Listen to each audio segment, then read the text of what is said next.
अस्सलामुअलैकुम वरहमतुल्लाहि वबरकातुहू। आज की इस वीडियो में हम जानेंगे रोज़े के मकरूहात, यानी रोज़ा में जो चीज़ें मकरूह है कि रोज़े के दौरान ये सारी चीज़ें नहीं करना है, शरीयत को नापसंद है, उन सारी चीज़ों का जिक्र आज की इस वीडियो में हम करेंगे। तो चलिए शुरू करते हैं कि वो कौन कौन सी चीज़ें हैं जो रोज़ा में मकरूह है, जिसको नहीं करना है। झूठ, गीबत, चुगली, गाली देना और बेहुदा बातें करना या फिर किसी को तकलीफ़ देना, ये सारी चीज़ें वैसे भी नाजायज़ व हराम है, लेकिन रोज़े की हालत में ये सारी चीज़ें मकरूह है और इनकी वजह से रोज़ा मकरूह हो जाता है। रोज़ा के अलावा भी ये सारी चीज़ें नाजायज़ व हराम है, लेकिन इनकी वजह से रोज़ा मकरूह हो जाता है। अगर रोज़े की हालत में कोई ये सब काम करता है तो उसका रोज़ा मकरूह हो जाता है। रोज़ादार को बिला उज़्र किसी चीज़ का चखना और चबाना ये मकरूह है। अब आप लोग सोचेंगे कि रोज़े की हालत में किसी चीज़ का चखना, इस पे सवाल पैदा नहीं होता है।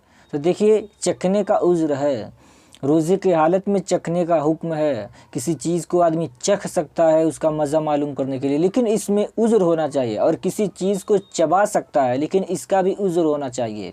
यानी कि अगर जैसे घर की औरतें खाना बना रही है या फिर कोई भी, चाहे मर्द हो या औरत, अगर डर है, अगर ये अंदेशा है कि अगर चखेगा नहीं, खाना का स्वाद बिगड़ जाएगा या फिर उसमें नमक ज़्यादा हो जाएगा, चाहे कम हो जाएगा, चाहे कोई और उसमें जैसे खाना बना रहा है तो उसका जो स्वाद है वो बिगड़ जाएगा। अगर चखेगा नहीं तो बिगड़ जाएगा और बाद में उसको उसका अंजाम भुगतना पड़ेगा, उसको नुकसान होगा। चाहे शौहर डांटेगा, मारेगा, या फिर कहीं खाना बना रहा है कोई बावर्ची है, भंडारी या कोई भी हो, तो ऐसी सूरत में चखने का हुक्म है।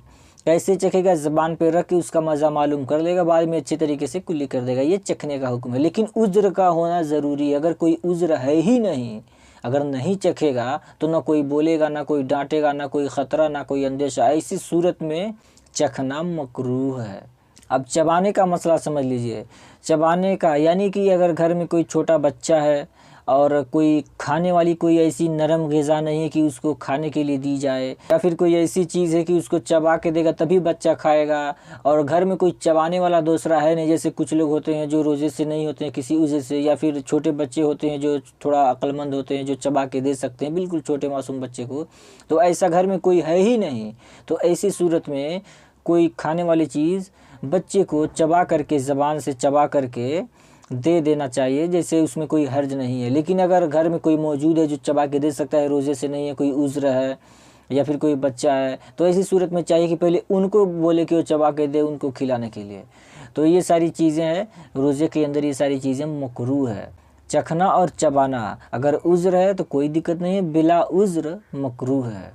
आपसे मेरी एक छोटी सी गुजारिश, अगर आप हमारे इस YouTube चैनल पर नए हैं तो इस चैनल को सब्सक्राइब कर लीजिए, क्योंकि ऐसे इस्लामिक एजुकेशनल वीडियो आपको इस चैनल पर मिलते रहेंगे।